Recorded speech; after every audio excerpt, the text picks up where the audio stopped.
Alright, ladies and gentlemen, so today we're going to be doing a video on should you summon for the rerun of 1000 Year Blood War White, and he is still the best mine character in the entire game, easily. That could change with the end of year, or even the potential end of month banner for November or December. But let's hop into it. And I was going to make a video in advance, but I didn't realize, or I just didn't know what these steps were. But as you can see, you get the character guaranteed at step 20, which is essentially 4,000 orbs. So if you don't have them and you're a newer beginner or a newer account, to be honest, this banner is not that bad. I don't know if I'd recommend going to step 20, to be honest, especially because end of month and end of year is coming. Poll selection, which he should be on poll selection, which I believe drops around the 23rd. We should be voting for it in a few days' time, probably like next Monday or Tuesday. So, but if you really want the character, he is there for 4,000 orbs at pity. Okay, I was just seeing if there's any like info in the, oh, it's literally right here. So the banner, why is it like this? This looks awful. This looks so weird. I've never seen the banner system like this before. But either way, so step 1 and step 2, obviously 150 orbs, and then it goes to 200, and then it's only step 1 and 2. And then after that, it's just straight 250. Yikes. Okay. That's weird. I don't know why it's like that, but I don't like that. And then step 5, 10, 15, and 20 is a guaranteed 5-star. So if you don't know, White is obviously one of the best characters in the entire game. Yukio is an exceptional I almost said farmer. He's not a farmer. Is an exceptional guild quest character. Genjo is a good character. They're all released within the last year. Like, ever since, like, literally November. I think he was, like, end of month October, maybe? Or he was mid-month of November. One of the two. So, either way, basically an entire year. Tsukishima, really good guild quest character. Dordoni, exceptional guild quest character. Saruchi is a okay power farmer, nothing insane. Lilynet, I think is probably the worst character on the banner. She's not a farmer. I remember her having Brave Battle Invincibility or damage to Brave Battle Invincibility, so she was a Brave Battle character, I guess, or something. I don't really know what she was there for, but easily the worst one. Okiura is a pretty good mine farmer, and then Kaname, obviously, as I said, is a very good guild quest character. So there is value in basically every single character. Besides, honestly, I think Saruchi and the Lilynet are just garbage. Like, compared to like everyone else on the banner, they're easily the worst. Now, not saying they don't have a use. You can definitely use them. Probably in like Senkaman, but you can still use them. But the main value here is going to be White. He is literally good in everything. He has a little bit less use in guild quests since he doesn't have like a vortex, so he doesn't have that good a crowd control. He can't just nuke through the entire guild quest like he could earlier with the whole hard guild quest going to very hard guild quest. Now you just can't do it, which is unfortunate, so his value drops a little bit there. But he's an exceptional farmer, really good autoer. He can basically do any of that. He's exceptional in IT. He's really good on the Limit Breaker as well, as long as he has like all the killers and whatnot. I did end up bringing him into the lightest one, and he was okay. But you do have to have a bunch of the multipliers and whatnot. Maybe he could have done the slot 3. This is the team I ended up using. I ended up getting 24, all 1-5 except for Rukia, switch for Curious, there you go. But I did slap him in here, and he was okay. He was okay. It's just the fact that he just doesn't have the right attribute killer, so, you know, he gets 2 times less damage, and then obviously, you know, just doesn't have type advantage. So unfortunate, but he's still good in Limit Breaker, especially if he does have the killer. So keep that in mind. So he has value essentially in every single quest in the entire mode. He's good in epic raids as well. He's not a farmer, obviously. You know, like he can't farm potions for you, you can't farm droplets for you, but he's an exceptional DPS. I believe the hardest hitting mine character, maybe 5-5 mini with like the gauge and whatnot constantly active, she would probably be better, maybe.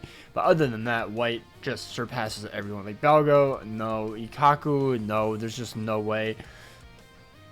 White is just insane. He has the the first Sprinter +3, if I'm not mistaken. Also, he does have Lash Rate and Drain, so it's very nice. He has Soul Reaper and No Affiliation Killer.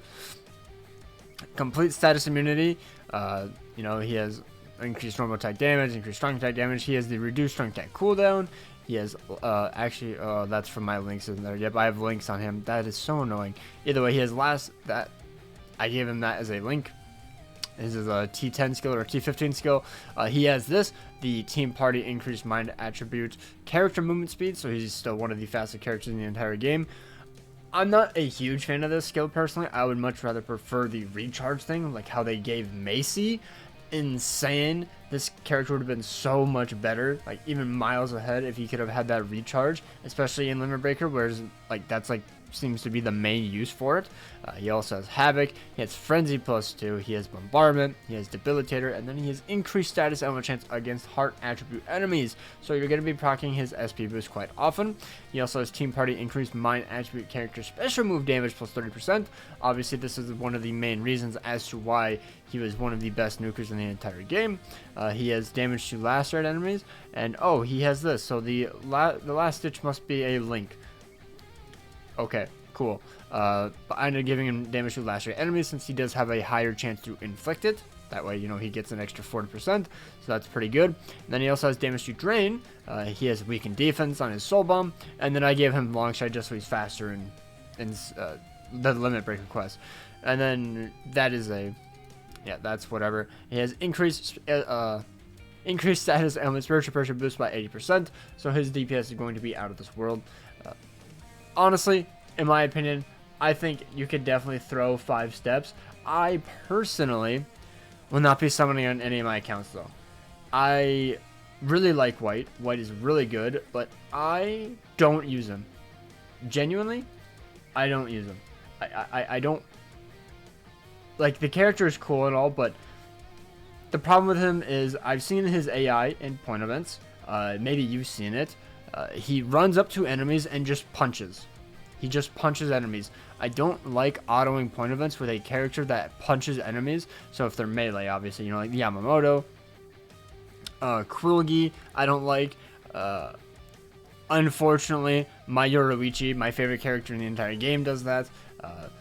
It is very unfortunate, but she does do that. But I deal with it because it's my favorite character. That's the only reason I auto with her. So if White is your favorite character, don't let this discourage you. But he just runs up and punches enemies and die. I have to revive, or I have to give him last ditch, and it makes it a slower run. So I just go with a safer character, usually, and I would go 6th Anniversary Asm, or 8th Anniversary Ichigo. Someone with really good range. That way, you know, they hit them from far and they auto, and it's boom. And they both have insane, stupendous crowd control. Same thing for IT, by the way. I prefer a character with more crowd control. It's just how I like to play the game. But obviously, I know that White has more DPS than both of those two. It's just that they both have an insane Vortex. They both have a really good... Okay, well, Aizen has an amazing SA1. They both have an amazing SA3. And they're just really consistent. They both have Drain. Obviously, White has Drain, but his dumb AI runs in, punches things, gets one shot. You either have to revive or back out of the quest. It's very annoying, very annoying. But either way, the banner has really good value. The banner has really good value if you want White, which is the main reason you should summon. You should not summon for any of the filler. Like, they're just a bonus. They're like the sprinkles on top of your cake, you know? I think 5-10 steps maximum, unless White is your favorite character, then sure, go for it. Obviously, I do think that there's going to be a better character at the end of the month / year. Kind of hoping that the end of month is kind of whatever, kind of broken orbs, but end of year should be one of the best characters in the entire game. The Technique Toshiro dropped last year, and he was, I believe, the best Technique character at the time. I believe. I can't really put one to mind that was better than him. Kaname was one of the best mind farmers best heart characters for mind potions in the entire game, and he was also meant for the quest that ended up dropping where you could farm like 100,000 potions. And then we had Sajin, who is an amazing character, I believe. He's really iffy. He's good, but if you go against him, you probably win. But if a Sajin goes against you, he can probably beat you. It's really weird. He's really 50-50 in raid battles. It's kind of weird because if you go to the top rankings, you'll probably see a Sajin, but I like hardly ever lose to Sajin. It's really weird. Like, yeah, look, #1 player, Sajin. Like, Sajin. Obviously Yamamoto is everywhere, but Sajin, Kenny, that's crazy. Kenny, Sajin, like he is good. He is good. So end of year, probably going to be one of the best DPS characters in the entire game. Going to be one of the best farmers in the entire game, and probably, unfortunately, going to have one of the best Brave Battle characters in the entire game. So, without further ado, if you summon for White, I don't blame you. It's definitely worth it, but I think End of Year is going to have more value overall, so if you're going for the meta, I recommend staying for End of Year. Without further ado, hope you guys have an absolutely amazing day. Take care, and let me know down below if you guys are going to be summoning, and peace out.